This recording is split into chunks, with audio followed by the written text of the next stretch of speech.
Всем привет, меня зовут Вика. Давайте посмотрим новый расклад Таро для мужчин. Почему же она растоптала вашу любовь? Как всегда, настраивайтесь на расклад.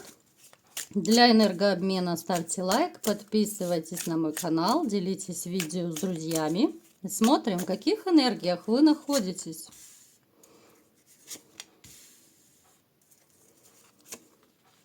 Не весело вам, ребятушки, ох, не весело. В вашей жизни произошла ситуация, которая, сказать, что повергла вас в шок, это ничего не сказать. Это может касаться абсолютно всего. Это обманутые надежды, это потеря работы, это потеря любимой женщины. Это когда вообще, знаете, ощущение, что все вокруг рушится. У кого-то это сейчас происходит, у кого-то вот еще недавно происходило. Помним, что это общий расклад.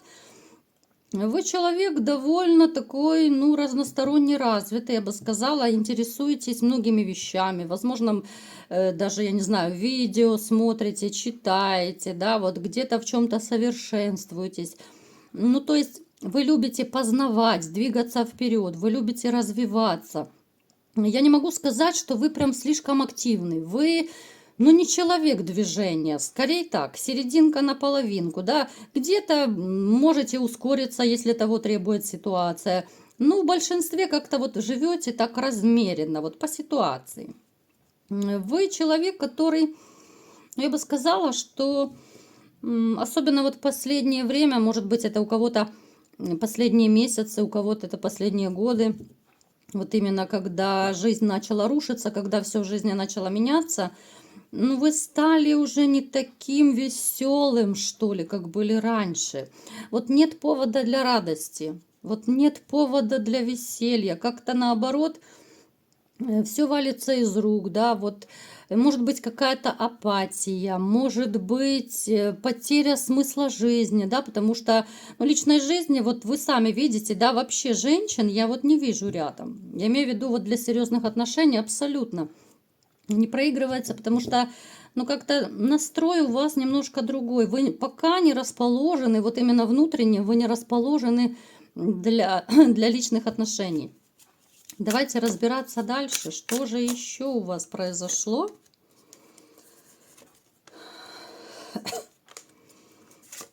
У вас жизнь началась вот как будто с чистого листа, да? У каждого это свой период. У кого-то это недавно произошло, у кого-то уже более поздний срок был. Обнуление вашей жизни абсолютно. Вот реально жизнь как будто заново началась. И вы вот, возможно, сейчас даже находитесь перед каким-то выбором, да? Как жить дальше? С кем жить? Где жить? Может быть, кто-то хочет переехать, уехать. Может быть, кто-то хочет сменить работу. То есть вот такие ситуации, когда ты не знаешь, вот куда тебе идти, направо, налево, что делать, вообще как жить. Какой-то вот хаос в душе может проигрываться. Вы стали почему-то вот, скорее это связываясь с вот этой вашей такой кризисной ситуацией, более жестким, наверное. Более дерзким даже в чем-то, таким, колким на язык, что ли. Вы можете легко дать отпор в тех ситуациях, где раньше, может быть, вы могли бы промолчать, да, вот, либо как-то стерпеть. Сейчас вот вы более резкий, что ли, стали. Вы человек, который еще, возможно, вот решили какой-то период пожить исключительно для себя. Потому что в женщинах есть некое разочарование, есть некое недоверие к женщинам.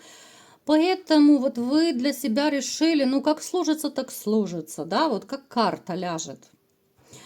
Поэтому вот как-то особо таких активных действий вы не совершаете вообще, тем более в сторону женщин. Вот один так один, попадется, так попадется, а не попадется, что ж поделаешь, значит не судьба. Вот в таком плане.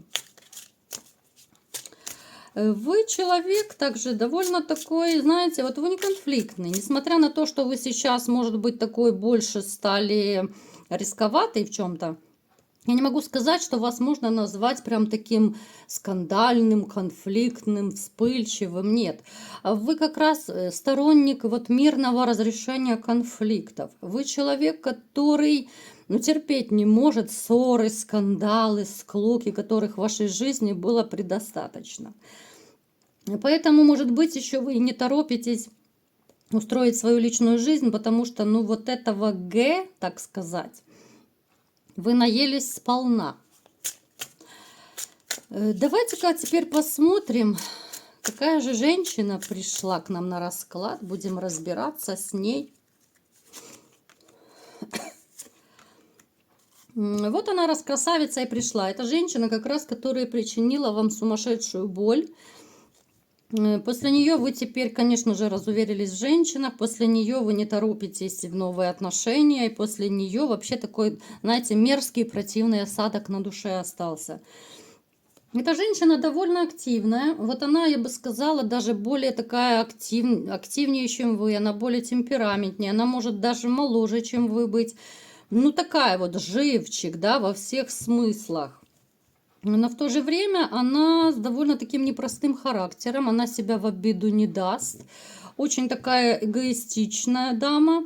Она несет, знаете, вот разрушение людям. У нее очень разрушительная энергетика, скандальная. Она может быть такая вот, ну реально я вот называю таких женщин бензопила дружба. Она может придираться, не так сел, не так стал, не так сказал. Здесь присутствует и доля, доля лживости. Здесь присутствует и, ну такое, знаете, чрезмерная любовь в себя, да, вот такой вот суперэгоизм. Человек, который любит, чтобы весь мир крутился исключительно вокруг нее, и все ее хотелки, конечно же, должны удовлетворяться, и никак иначе.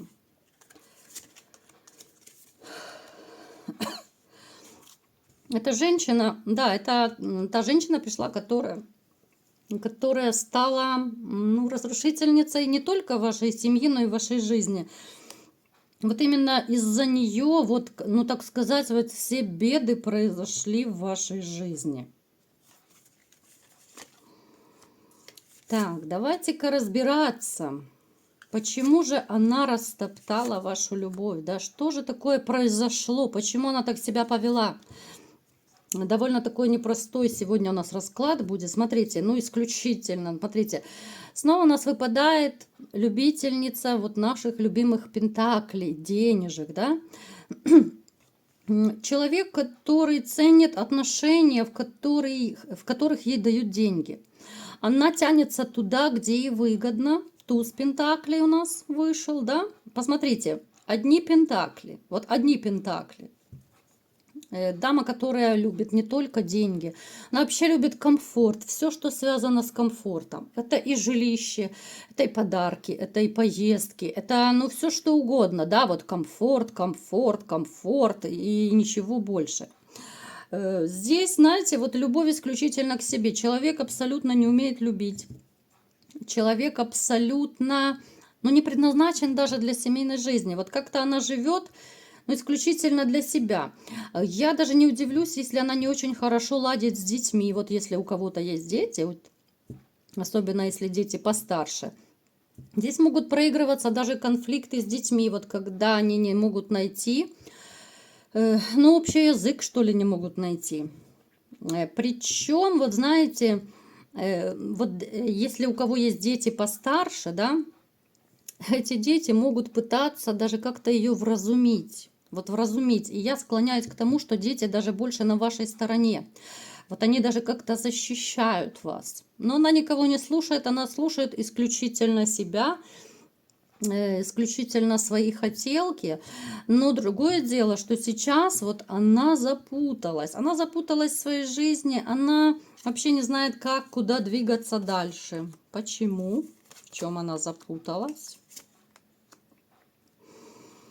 Знаете, вот эти вот ее мальчики, которые вот жезлы ее, так сказать, да, вот молодые жезлы, по которым она прыгает, хотя есть и не очень молодые, но главное, что денежные, вот они ее обводят просто на раз-два, вот они ее пользуют, они с ней играют в любовь, да, вот ей хочется по тузу кубка, вот ей хочется любви. Но ее как-то так разводят. Вот это своего рода то ли бумеранг, да, вот такая вот карма, наказание, как угодно назовите. И она не знает, что ей делать дальше. Она привыкла к красивой жизни с вами. Она привыкла, что все ее хотелки удовлетворяются. Все, что она хочет, она творит, вытворяет. Эти мужчины, с которыми она периодически связывается, они этого не позволяют. Поэтому вот она сейчас находится в тупике. Это я сейчас рассказываю просто для тех, кому интересно, вот как она сейчас поживает. Да, мы дальше будем сейчас смотреть, что же произошло, почему она так к вам отнеслась, да. Давайте смотреть ее настоящее отношение к вам, да, вот такой довольно острый вопрос. Как она к вам относилась, вот. Посмотрите, здесь падает очень четко карта вранья. Любви нет от слова совсем. Здесь человек, который, ну, я склоняюсь к тому, что она притворялась, играла с вами в любовь. Поначалу, да, это были страсти, симпатии, вот в таком ключе, но это была абсолютно не любовь. Это была своя выгода, это была страсть, потому что ее страсть устраивала с вами, вот эти все интимные дела ее поначалу довольно хорошо устраивали. Потом же девочке стало скучно, девочка начала врать. Почему она начала врать? Ей не хватало денег, ей захотелось как можно больше денег, и захотелось как можно больше приключений. Вот это та ситуация, когда, вот я уже не один раз рассказывала, что когда вы залюбливаете свою женщину, становится вот ей скучно, да? Казалось бы, парадокс какой-то. Ты любишь, да, все хорошо, все замечательно. Женщинам начинает это надоедать, потому что привыкают люди и как к хорошему, так и к плохому. Поэтому вот ей стало скучно, ей захотелось приключений, ей захотелось каких-то еще больше денег, каких-то подарков, да. Может даже проигрываться ситуация, когда она, может быть, приходила домой, да, вот, либо же вы видели у нее новую обновку какую-то, либо же, ну, я не знаю, это все что угодно, и украшения, может быть, и одежда, может быть. Она говорила, что это она сама себе купила, но на самом деле это могли быть подарки вот ее, вот этих вот новых ухажеров, которых она себе от скуки завела. Причем, вот да, вот она реально как-то склоняется по жизни больше все равно к более молодым ухажерам. Но как-то я не могу сказать, что они слишком уж щедрые были. Некоторые из них так, подарочки, да, подкидывали, денежки подкидывали, но она показывала очень быстро им свой настоящий характер. Вот они ее раскусывали, поэтому отношение к ней было, ну, такое, ну, реально, поматросить и бросить, очень такое несерьезное отношение. Ее это бесило, конечно, со страшной силой. Поэтому она и возвращалась назад вот к вам. Я не могу сказать, что это была одноразовая такая вот история. Вот давайте все-таки уточним. Вот эти вот походы налево. Это одноразовая или многоразовая история была? Это была не одноразовая история, ребятушки. Огорчу вас. Это было минимум 3 разных мужчины, которыми она исключительно манипулировала тоже. Точно так, как и вами вот она манипулировала. Она манипулировала ими. Но понятно, что в своих корыстных целях, в своих каких-то интересах, вот деньги, подарки. Другое дело, что ее раскусывали, матросили, бросали, да, вот, и все это очень быстро заканчивалось. Поэтому, смотрите, может даже проигрываться такая ситуация, когда вот вы еще будучи вместе с ней, возможно, вы видели какие-то перепады ее настроения. Вот когда вроде бы все хорошо-хорошо, и тут она на пустом месте начинает, ну, чуть ли звереть, да, вот, казалось бы, все, у человека нет настроения, она фурия, гарпия, готова всех разнести в клочья. Это может быть как раз тот период, когда вот ее очередной ухажер бросал. Поэтому вот если вы так, ну, кто хочет, покопаетесь в памяти, если вы вспомните какие-то такие моменты, вот резкие перепады, это может быть резкая агрессия вот именно в ваш адрес, потому что вы, как знаете, вот попались под руку, под горячую руку, И вы как очередной раздражитель, да, тут ухажер бросил, и тут вы под руку, и, конечно, она будет рвать и метать все, что на ее пути становится. Поэтому женщина, вот я не могу сказать, знаете, что она такая прям гулящая. Вот скука, разнообразие, залюбила. Почему она тогда хорошо? Почему она не оценила, что вы делали? Почему она все-таки... Почему она так вот реально поступила? Давайте еще более глубоко посмотрим. Смотрите, здесь еще проигрывается такая ситуация, которая, ну, именно связана, я бы сказала, даже с психологией, более так, глубокая внутренняя проблема.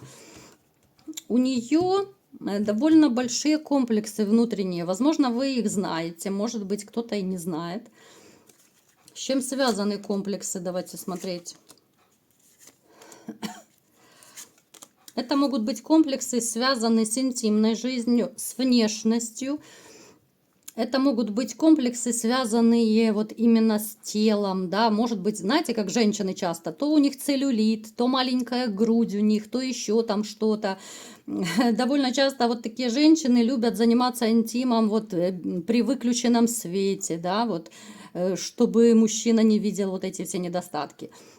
Если у вас была такая история, напишите в комментариях, может быть, вы это и заметили.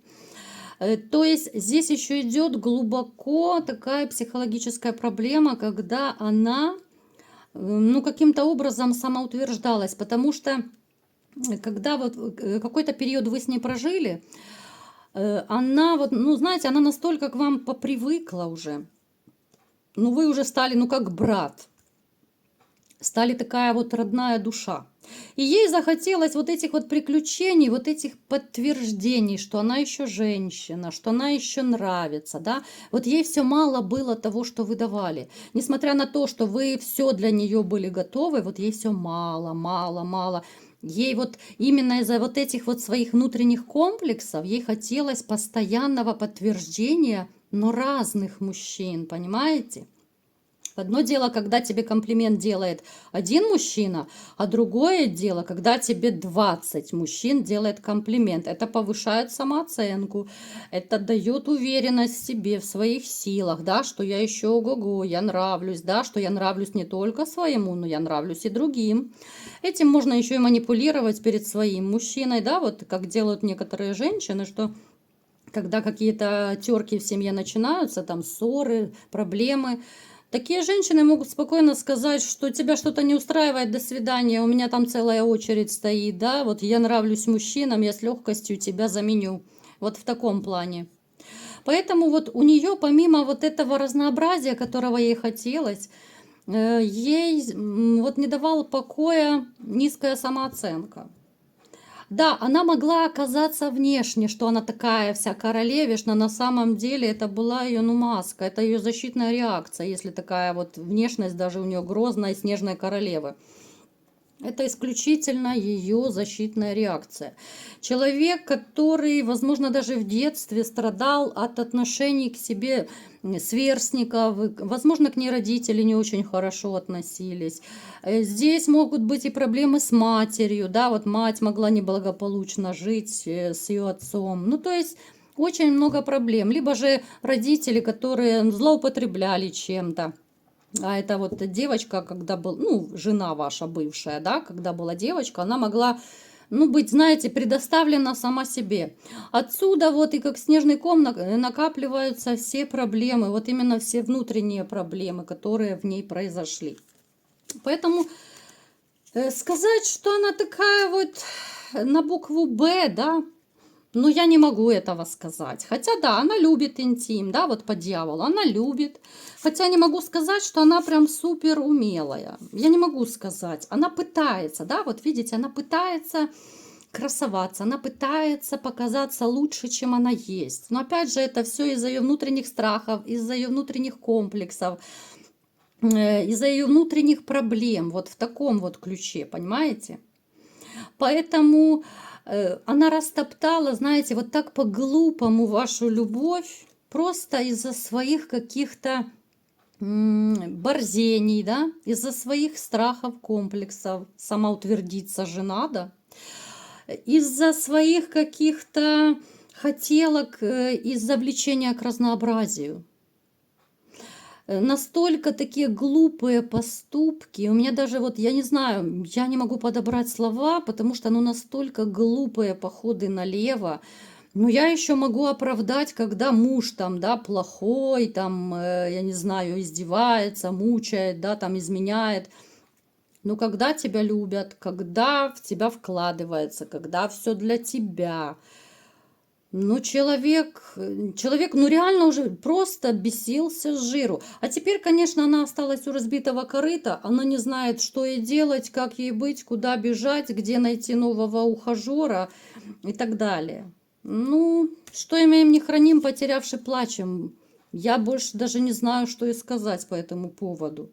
Поэтому, ребят, вот так вот печально, грустно, обидно, но имеем то, что имеем. Я думаю, это будет вам уроком. Я не раз уже говорила, что не растворяться. Ни женщины, ни мужчины не должны растворяться в своих партнерах. Но не должны. Вот как хотите, да? Должно быть и личное пространство, должно быть какое-то личное время, хобби, в конце концов, какие-то дела, заботы, да? И тогда это все настолько вот будет более в ярких красках. Вот эти все встречи, да, когда ты ждешь, когда мужчина придет наконец, да, когда он тебя удивит каким-то сюрпризом, а не так, что он каждый день тебе сюрприз, каждый день цветочки, да. Ну, уже эти цветочки перестают быть сюрпризом. Понимаете, о чем я говорю? Я не призываю ни в коем случае, что быть холодными, там не уделять внимания. Нет. Просто нужно дозировать. Дозировать. Так что подумайте на досуге о том, что я вам сказала. Любви вам всем взаимной, да побольше. Вот такой был расклад. Кому понравился, ставьте лайк, подписывайтесь на мой канал, делитесь видео с друзьями. И всем пока!